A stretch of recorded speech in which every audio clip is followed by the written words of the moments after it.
পাটা ওই কাছে ভাঙা আছে, এই মাছটা ঢোকায় আরাম রাখা ক্লিয়ার। দয়া করে ওই কোমর প্যাডটা ব্যবহার করবেন। বলো স্যার, এখন ধরে নেন যে এর মাথায় কি আছে, কাছে ভাঙা কিংবা হচ্ছে ফাটা জাতীয়। আমি এখানে রিং প্যাড ব্যবহার করি, ঠিক আছে?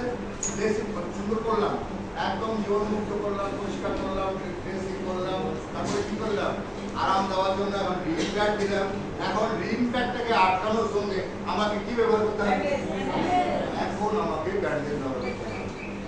ব্যান্ডেজ কাকে বলে বলছিলাম? ঔষধ যুক্ত হইতে পারে, ঔষধ যুক্ত হইতে পারে এক খণ্ড কি পট্টি, যে পট্টি দিয়ে পেছানো হয় এটা। তাহলে আমরা এটা আমাদেরটা হচ্ছে ফুল সাইজ ত্রিভুজ ব্যান্ডেজ ব্যবহার। কি সাইজ?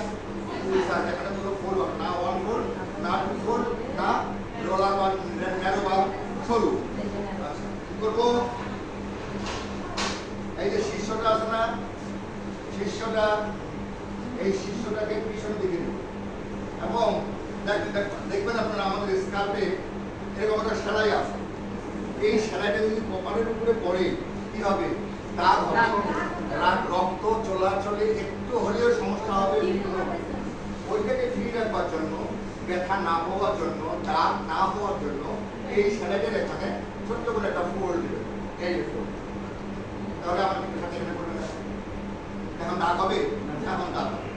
আচ্ছা এটা পিছনে নেবে, শীর্ষটা কোথায় থাকবে? এটা পিছনে নিলে সব হয়ে গেছে, সব হয়ে গেছে। প্রান্তটাকে পিছনে নিয়ে আসবেন, প্রান্তটাকে পিছনে নিয়ে আসবেন, টান দেবেন। এখানে কি করবেন? নিয়ে এসে আসলেন স্যার, এটাকে সামনে নিয়ে যাবেন, নিয়ে যেয়ে এইখানে আপনি রিং নোট দেবেন। এখন রিং নোটটা কোথায় দেবেন? মাঝখানে একটা নামাজ পড়ে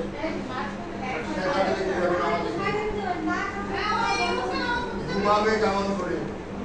বাড়ি দেবে তো। এই তো সাইড,